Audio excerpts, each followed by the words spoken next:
Okay, guys, so the final episode of Samurai Jack just premiered, and before I get into any of this juicy episode, I have to say right here and now, there is going to be insane spoilers here in this review, so if you haven't seen it yet and you want to still be surprised, or you haven't even seen the whole series yet, I would recommend doing that first before watching this review, because I'm going to get into all the nitty-gritty, dirty details of this final episode.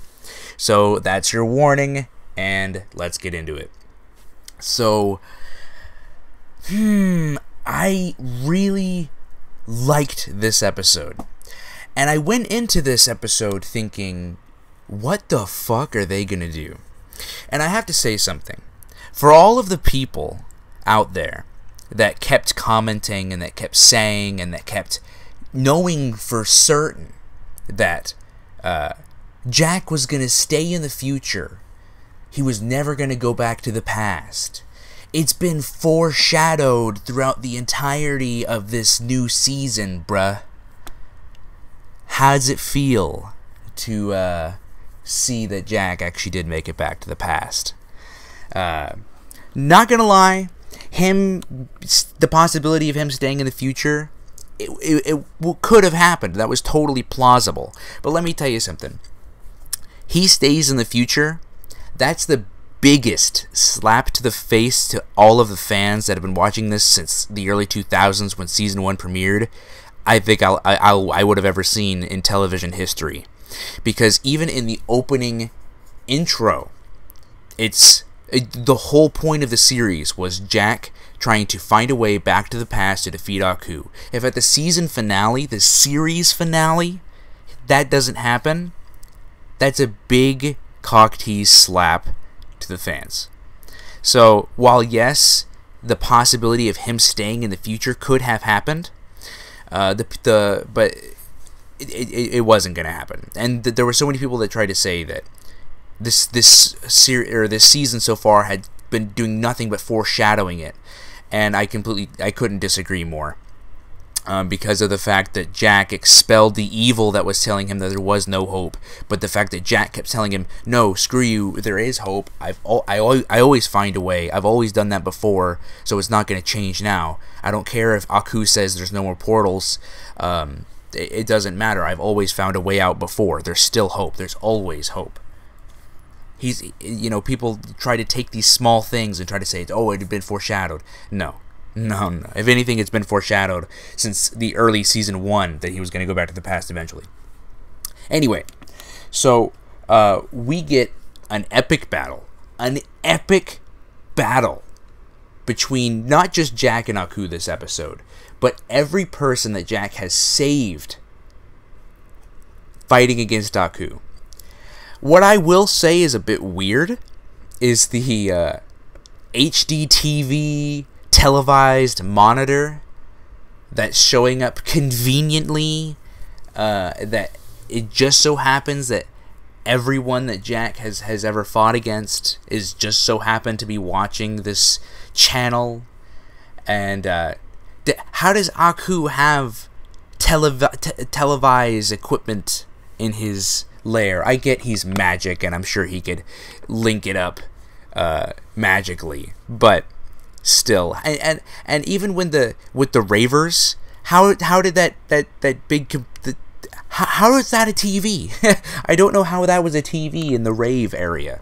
I thought that was a little cheesy. I thought that was maybe a little too much. I get that they wanted a reason for everyone to find out that Jack was in trouble, but come on. A TV broadcast. Aku fucked himself over in the dick with this one, by purposely getting everybody to go over there.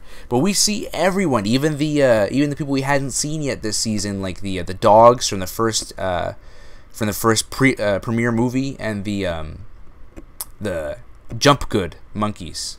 What I think is funny is Aku actually ends up playing the original opening theme. He ends up playing the original opening, and it's weird because the opening is still got Mako doing Mako doing the voice of Aku.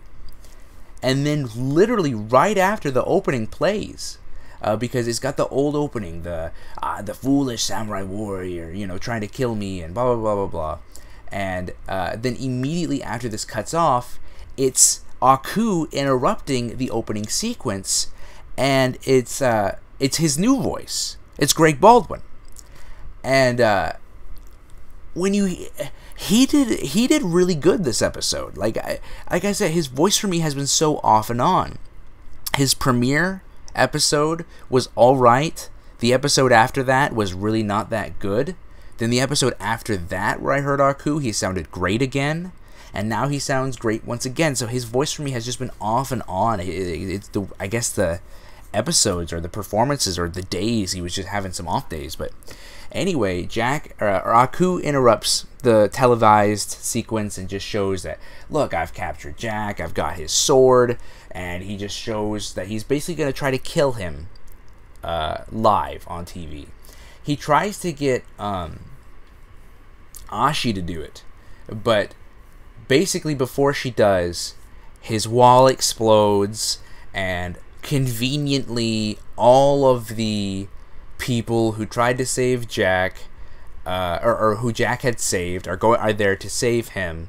And don't get me wrong, as cool as this is, and as much as I knew this was going to happen, this was so inevitable, this was going to happen. All the people Jack had saved are going to team up and help save Jack at the very end of the series. Like, that's a huge cliche, and it's a good cliche. It's a really good feel-good end story cliche. If there's any cliche that's been used so many times but it's still good, it's this one. This is a really good cliche. It's one of the cliches that I still enjoy.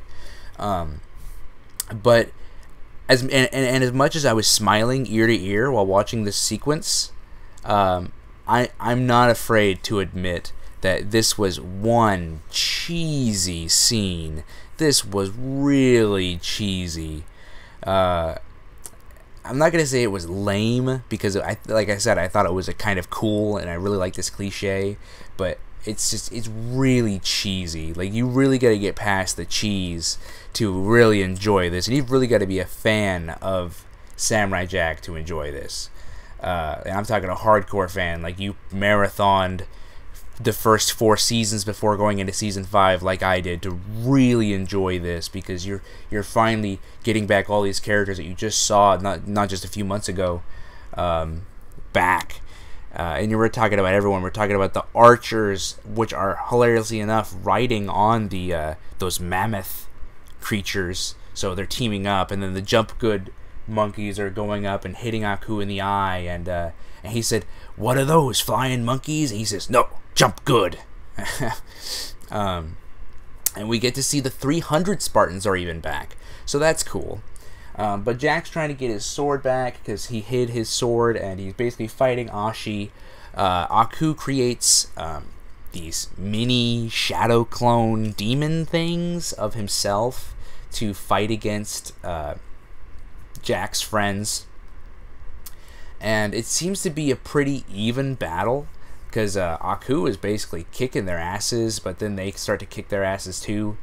But then the Scotsman comes. The Scotsman, who's still a ghost, comes with his daughters, and they are helping even the fight, because they're pushing back Aku's forces.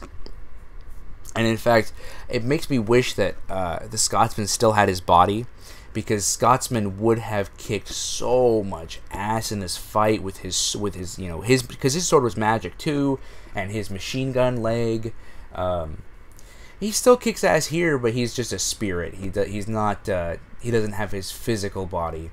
What I find interesting is he finally introduces all of his daughters, and they all have names.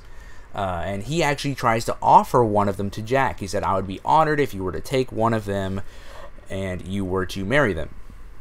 But Jack says, "I'm very flattered, but I'm gonna have to decline." And he says, "Oh, what? Are you too good for my daughters all of a sudden?" And he says, "No, I found someone." And he says, "Oh, well, all right." And then what basically happens is Ashi, is still trying to kill him, but she's trying to fight it inside. And I thought this was really cheesy. Probably the cheesiest part in this whole episode. There's a lot of cheese in this episode, but I think this is probably the cheesiest.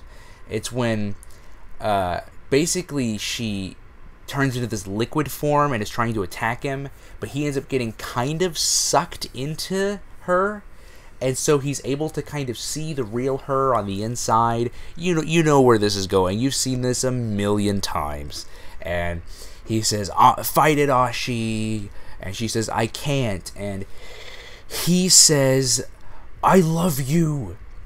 This girl that you literally just started dating, literally 2 episodes ago, which is not even a day, because if you guys remember, they started kissing at the end of episode 8, and then they had episode 9, which was last week, which literally continued right off from where we were off last time, and because they broke the kiss at the beginning of episode 9, then they go and spend the night at some place in the desert, and then they change clothes. I remember because when she gets up in the morning, Jack isn't there, and then he went to the Guardians' place, and then that's when she met back up with them, and then that's when Aku came, and whatever.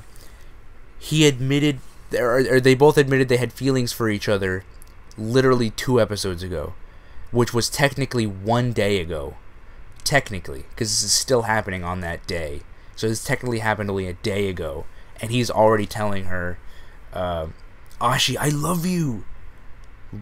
Like, really? That's so cheesy, and I don't know. That's another. This whole romance, I just haven't liked. It's just been, to me, in my opinion, it's just been so forced, and it's just been an excuse to have an easy plot device, because that's all Ashi's really been to me. From what I've seen, is that she's just been a plot device, and that actually proves to be true later on, and I'll get into that later. But anyway, he ends up getting kicked out of her, and wouldn't you know it, just from her hearing that, she's able to all of a sudden gain complete control of Aku's power. Complete control. I don't know how that's possible, but it happened somehow.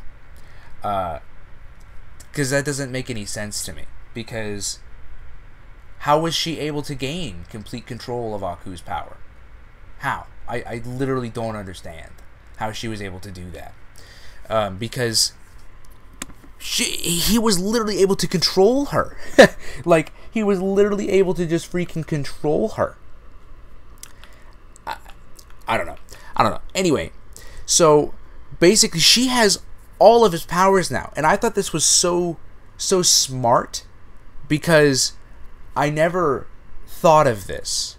I never thought of her being able to use his, because I knew that she had his powers, right? Like, I knew that, but I didn't know, like, it never dawned on me, and it didn't really dawn on anybody else either, because I never saw anybody else have this theory, or have this idea that she would use Aku's power to help Jack, because everyone forgot that Aku was the original person that sent Jack back to the past. Aku was the original portal back to the past.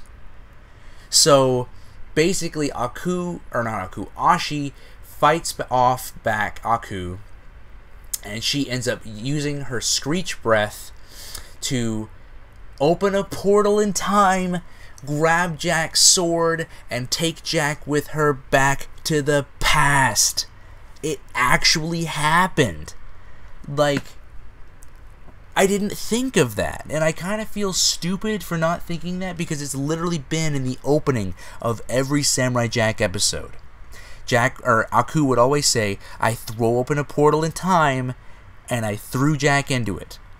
He was able to create time portals. He was able to create them, and he He gave her his powers.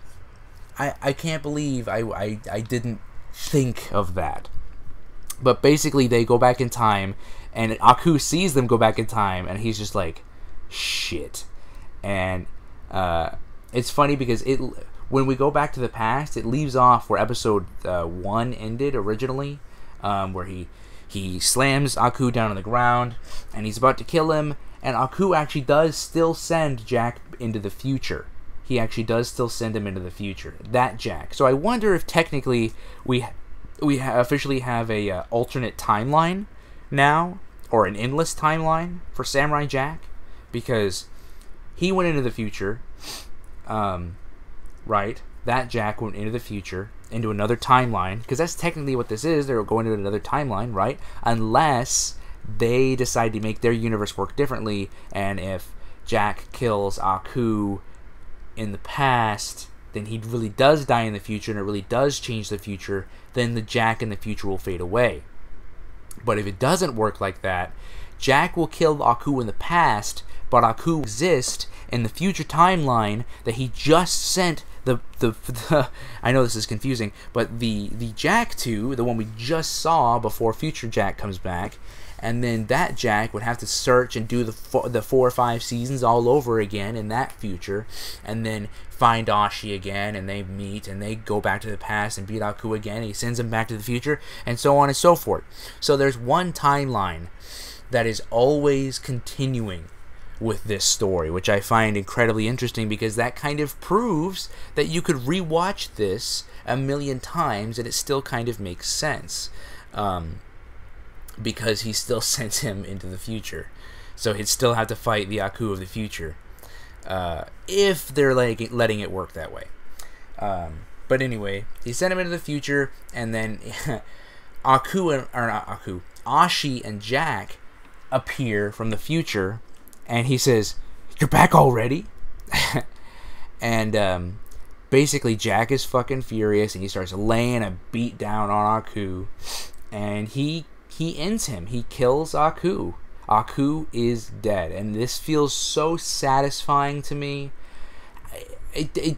I'll get into this later. This does feel satisfying to me.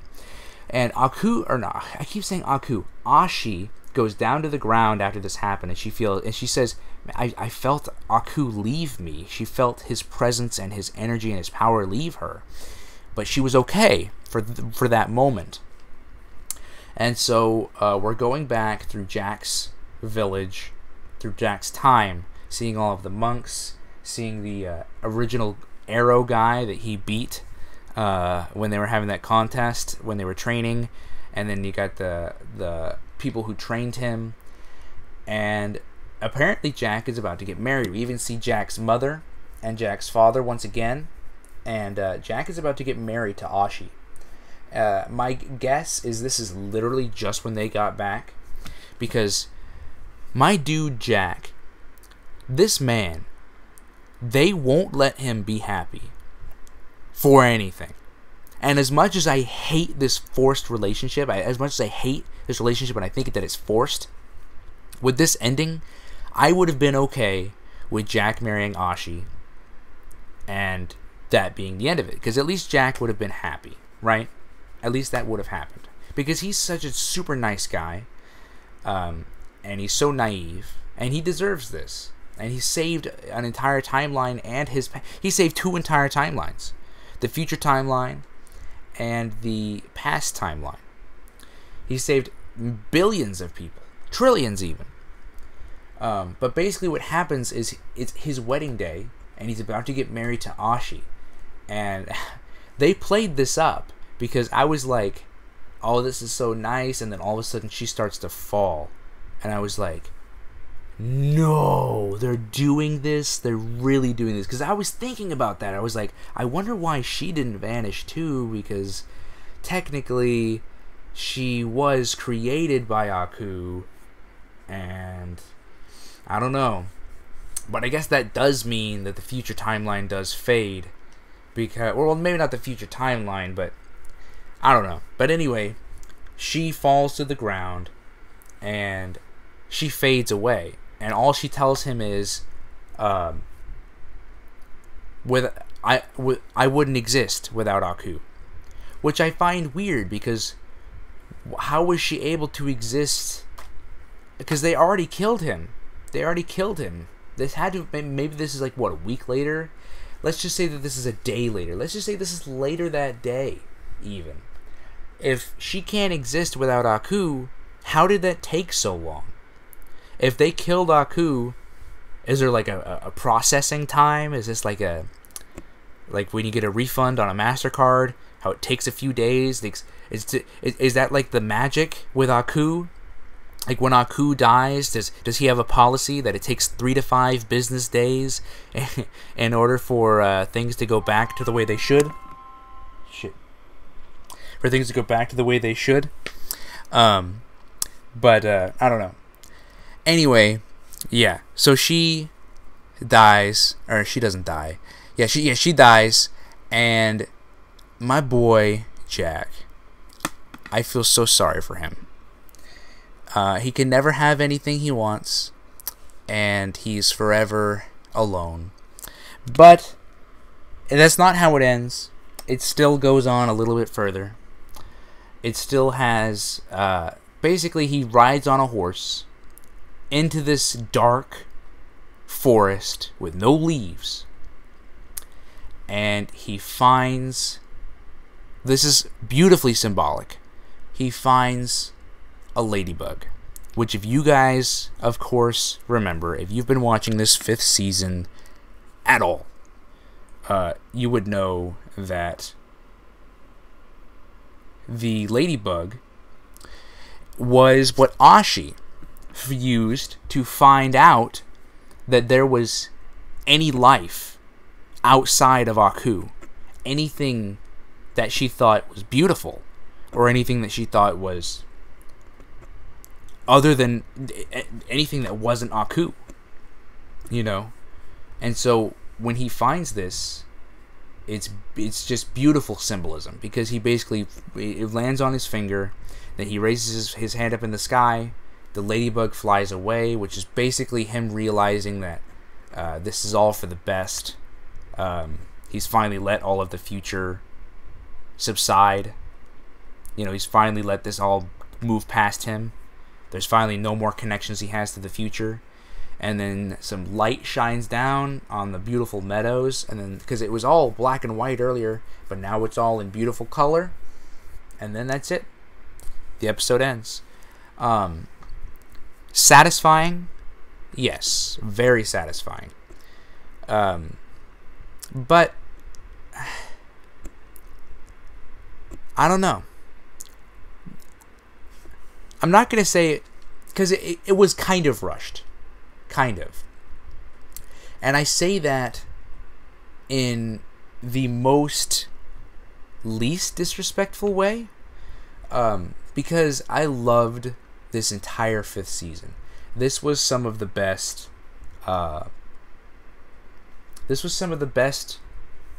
series I've seen in recent time, especially, you know, end of season wise. And I thought this was so incredible of an experience. And I don't know. I just think that this could have benefited more to an hour-long episode, in my own personal opinion. I believe this could have majorly benefited to an hour-long episode. I don't know. That's just my opinion. What did you guys think?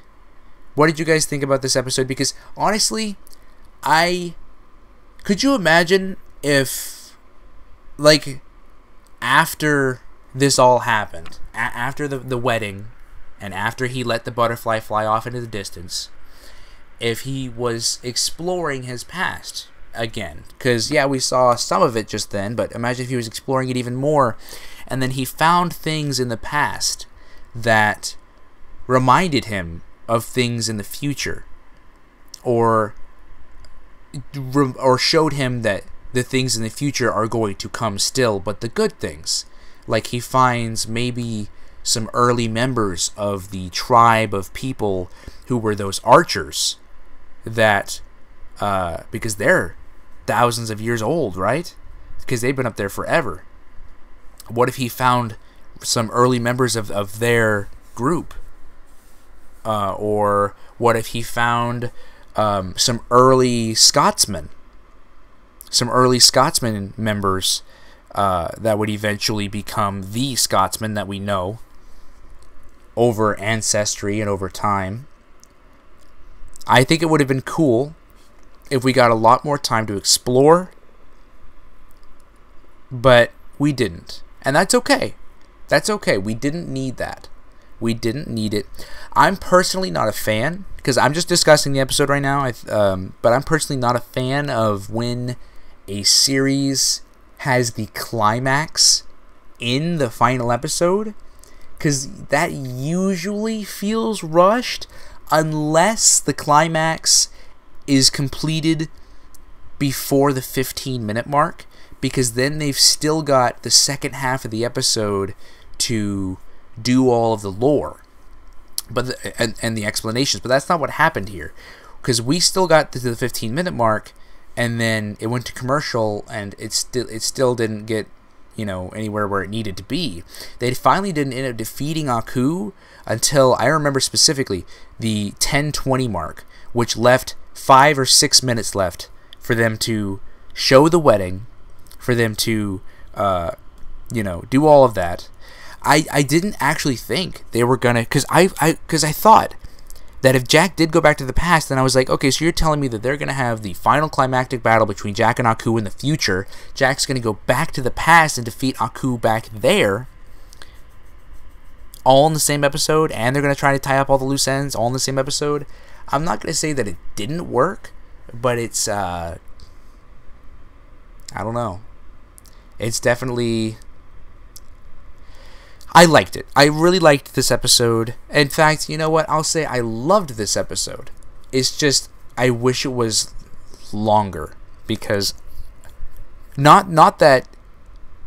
because I would have enjoyed it more, but I also think it would have severely benefited from it.